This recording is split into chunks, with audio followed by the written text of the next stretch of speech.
VKR school education channel में आपका स्वागत है। हम दिखाते हैं सरकारी विभाग की महत्वपूर्ण खबरें व आदेश। हमारे YouTube चैनल को सब्सक्राइब जरूर करें, बेल आइकॉन को कर लें सेलेक्ट ताकि सबसे पहले हमारी जानकारी का नोटिफिकेशन आप तक पहुंचे। मोहन कैबिनेट की बैठक का समापन।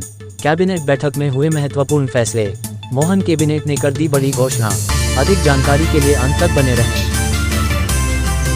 मध्य प्रदेश की हिस्ट्री में एक बहुत महत्वपूर्ण दिन है जब प्रधानमंत्री जी की जो 2047 विकसित भारत की जो कल्पना है उसको साकार करने के लिए मध्य प्रदेश एक कदम और आगे बढ़ा है।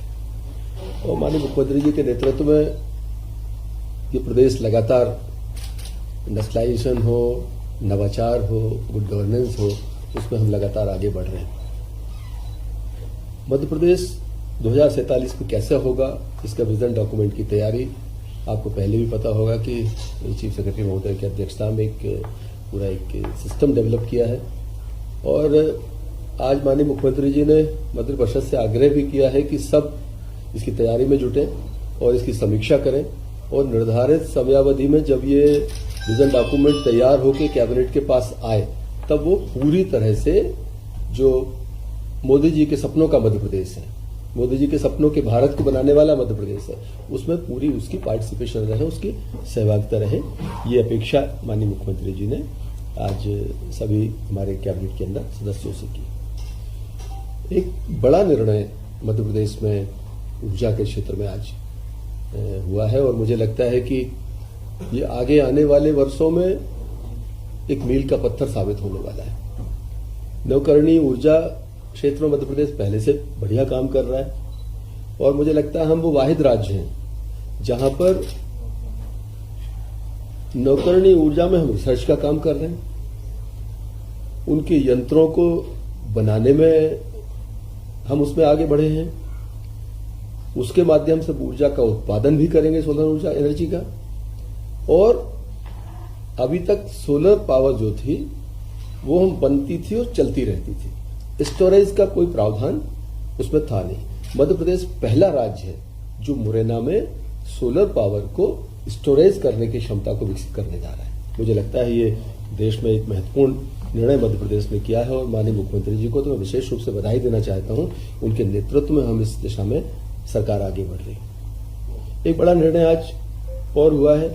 मुझे लगता है आज का दिन नवकरणीय ऊर्जा के नाम अगर किया जाएगा तो शायद ये अतिशयोक्ति नहीं होगी।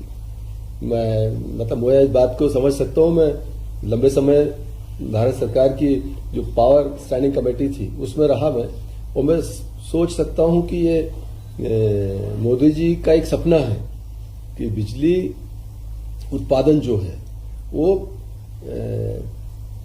सौर की तरफ और विंड की तरफ समय के साथ बढ़ना चाहिए और आज हमारी सरकार उसमें आगे बढ़ी है। बावई में पहले से हम सोलर पावर के लिए काम कर रहे थे। वहां पर पहले लगभग 214 एकड़ भूमि सरकार पहले दे चुकी थी वहां पर, और जो मांग और जिस हिसाब से हमारी जो तैयारी है 314 एकड़ लैंड की और आवश्यकता थी। आज कैबिनेट ने वो एक स्वीकृति प्रदान की है और नर्मदापुरम अकेले के लिए नहीं, ये मध्य प्रदेश के लिए एक बड़ी उपलब्धि है कि लगभग हम इसको 314 एकड़ लैंड, 311.44 एकड़ लैंड के साथ में सोलर पावर का वहां पर जो तंत्र खड़ा होगा।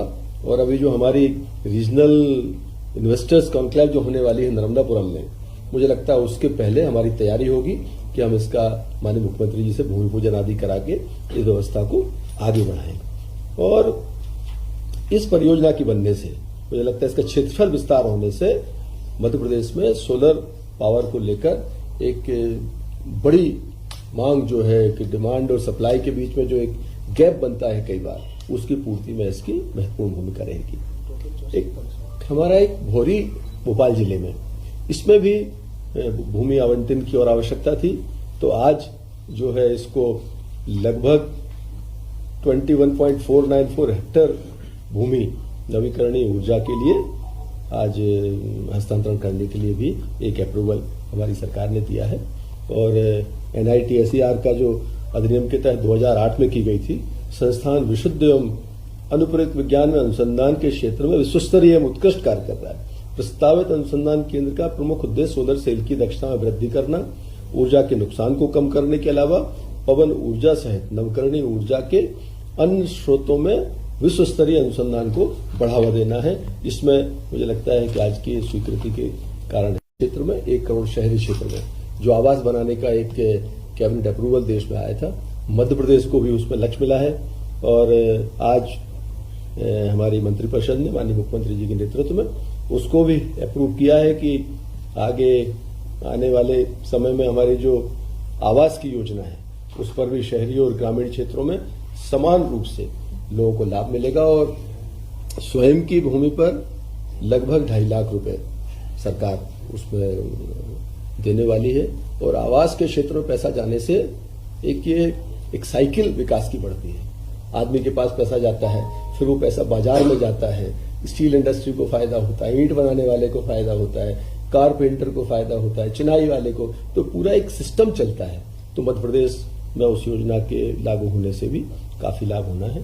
ये मुख्य विषय थे जो आज की कैबिनेट में माननीय मुख्यमंत्री जी की अध्यक्षता में मध्य प्रदेश के अंदर आज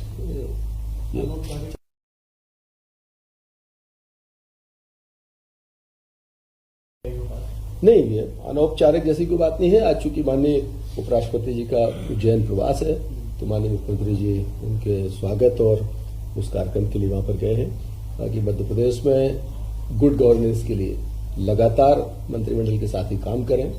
और जो सरकार की मंशा है, माननीय मुख्यमंत्री जी का जो एक लक्ष्य है कि आम आदमी तक हमारी सरकार की पहुंच हो, हर हाल में हमें उस पर काम करने की आवश्यकता है। इस तरह की चीजें